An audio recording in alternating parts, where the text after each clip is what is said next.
బంగారాన్ని విడిపించి ఆ రోజు ఆన్లైన్ రేటుకే మేము కొంటాం. Sharma gold company. నమస్తే, వెల్కమ్ టు సుమన్ టీవీ. నేను మీ యామిని. ప్రస్తుతం మనతో ఉన్నారు ప్రముఖ ఆధ్యాత్మికవేత్త డాక్టర్ అనంతలక్ష్మి గారు ఉన్నారు. అమ్మతో మనం మాట్లాడదాం. నమస్తే అమ్మ. నమస్తే తల్లి. అమ్మ, మామూలుగా అయితే జన్మదినం అనేది ఒక్కసారే ఉంటుంది, కానీ హనుమంతుడి వారికి ఏంటమ్మా 2 సార్లు చేయడం జరుగుతుంది. అసలు మన దగ్గర చైత్ర మాసంలో చేస్తారు, అలానే వైశాఖ మాసంలో కూడా ఉంది. అది తెలియచేయండి అమ్మా. మనం కూడా 2 చేసుకుంటామమ్మా. తిథుల ప్రకారం ఒకటి చేసుకుంటున్నాం, తేదీల ప్రకారం ఒకటి చేసుకుంటున్నాం. ఇది అది కాదు, హనుమంతుడిది అది కాదు. నిజానికి హనుమంతుడి జీవితానికి సంబంధించినటువంటి విశేషాలన్నీ మనకి ప్రమాణంగా ఉండేది పరాశర సంహిత. పరాశర సంహితలో హనుమంతుడు వైశాఖ బహుళ దశమి మందవారం అంటే శనివారం నాడు పుట్టినట్టుగా చెప్పబడింది. అర్థమైంది కదా? వైశాఖ బహుళ దశమి అంటే కృష్ణపక్షం. పూర్ణిమ అయిన తర్వాత వచ్చేటటువంటి దశమి నాడు శనివారం నాడు ఆయన ఆవిర్భవించాడు అని చెప్తారు. అది పరాశర సంహిత ప్రామాణికం. కానీ మనకి ఉత్తర దేశంలో చైత్ర పూర్ణిమ హనుమత్ జయంతిగా చేసుకుంటూ ఉంటారు. అవునమ్మా, ఇక్కడ కూడా అదే విధంగా చేస్తారు కదమ్మా. అది తెలియక చాలా చేయడం మొదలు పెట్టారు. మొదట్లో చేసేవారు కాదు. రాను రాను ఉత్తర దేశ ప్రభావం వల్ల చేస్తూ, మొత్తానికి విషయం ఏమిటని లోపలగా చూసినట్టయితే హనుమద్ విజయోత్సవం అన్న పేరుతో చేస్తున్నారు. మీరు గమనించారో లేదో?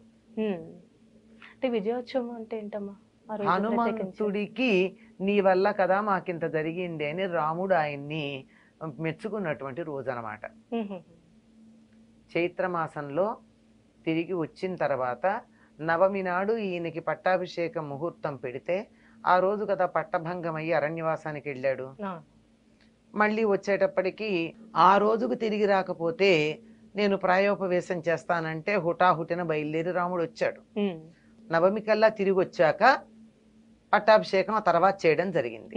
ఈ పట్టాభిషేకం అయిన తర్వాత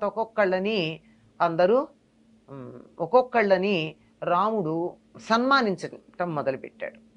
అలా సన్మానించిన దాంట్లో చిట్ట చివరికి అందరికన్నా నీకు ఎవరు ఇష్టమైనటువంటి వాళ్ళు చెప్పు, వాళ్ళకి ఇవ్వు హారం అని చెప్పి రాముడు ఒక ముత్యాల దండనిస్తే సీతాదేవి ఒక్కసారి ఆలోచించి హనుమకి ఇచ్చింది.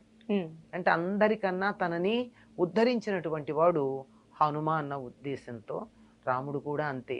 అందరికి అన్ని రకాలైనటువంటి సన్మానాలు బహుమానాలు ఇచ్చి హనుమని మాత్రం నేను నీకు ఏమిచ్చినా సరిపోదు అని చెప్పి కౌగిలించుకుంటాడు.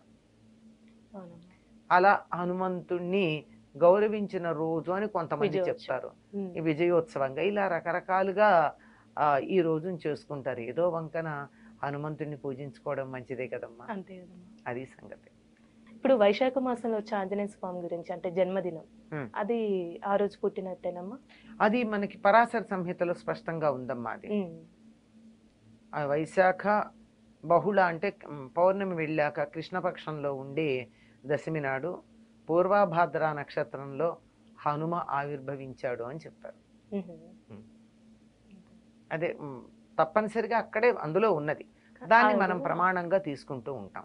కానీ ఇక్కడ ఈ మధ్య కాలంలో ఇట్లా చేస్తున్నారు, చేసి దీన్ని మళ్ళీ హనుమద్ విజయోత్సవంగా మళ్ళీ తర్వాత చెప్తున్నారు. కానీ మెయిన్ అయితే మనకి వైశాఖంలో వచ్చింది, వైశాఖ మాసమే. అంటే అమ్మ, ఇప్పుడు సీతమ్మ వారు ఆంజనేయ స్వామికి ఒక ముత్యాల హారం ఇస్తే దాన్ని ఇలా కొరికి ఇలా చేశారంటారు కదమ్మా, అసలు ఎందుకు అలా? ఇది కూడా కల్పనమ్మా. హనుమంతుడు ఎంత రామ భక్తుడో చెప్పాలి అన్న ఉద్దేశంతో. అంటే ఇందులో రామనామం దొరుకుతుందా అని ప్రతి ముత్యం కొరికేట. ఎందుకు దొరుకుతుందమ్మా? అంత తెలివి తక్కువ వాడా? బుద్ధిమతాం వరిష్ఠ అని కదా హనుమంతుడి గురించి చెప్తారు. అంత బుద్ధిమంతుడు ముత్యాల్లో రామనామం ఉంటుందని కొరుకుతాడా? ఏదో కల్పన, ఆయనకున్న భక్తిని గురించి చూపించటానికి. అయితే ఏదన్నా పండిస్తే పండులో రామనామం ఉందా అని చెప్పి కొరికి చూస్తాడా? ఇట్లా కాదు. ఆయనకి హనుమంతుడికి వీటన్నిటికన్నా కూడా ముత్యాలు రత్నాలు మొదలైనటువంటి వాటికన్నా కూడా రాముడంటే ఇష్టం, రాముడిని అన్వేషిస్తూ ఉంటాడు అన్న భావన తెలియచెప్పడానికే తప్ప వేరే కాదమ్మా. అంతే, ఇది కల్పన. కల్పన. హనుమంతుడికి ఉన్న భక్తికి సంబంధించి ఉమ్. ఎన్నో కల్పనలు వచ్చిన ఉన్నాయి. ఇలా గుండె చీలిస్తే అక్కడ రాముల సీతారామ వారు, లక్ష్మణులు సీతారాముల ఉన్నట్టు. వారు. ఎందుకు ఆయన చీల్చుకుని చూపించాలా? ఉమ్. చీల్చుకుని చూపిస్తే బొమ్మ మనకు కనపడుతుందా? ఆయనకు కనపడుతుంది తాను లోపు చూపులో గనక చూసినట్టయితే. ఉమ్. అంతే. ఇట్లాంటివి కల్పితాలు భక్తిని అంటారమ్మా. కొద్దిగా భక్తిని కొద్దిగా అలా సింబాలిక్ గా చూపించడానికి చెప్పేటటువంటి కథలు. అమ్మ ఇప్పుడు హనుమంతుడు వారు పుట్టగానే సూర్యుని దగ్గరికి వెళ్ళి అది పండు అనుకొని అలా వెళ్ళారంటమ్మా. అసలు ఎందుకంటారు అలా? అది హనుమంతుడి యొక్క శక్తిని నిరూపించేటటువంటి తెలియజెప్పేటటువంటి తీవృత్తం అమ్మ.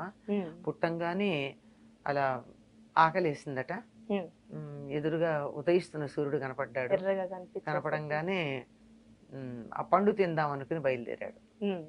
తీరా అక్కడికి వెళ్తూ ఉంటే ఆ రోజు పుట్టంగానే కదా, పుట్టిన తర్వాత ఉమ్.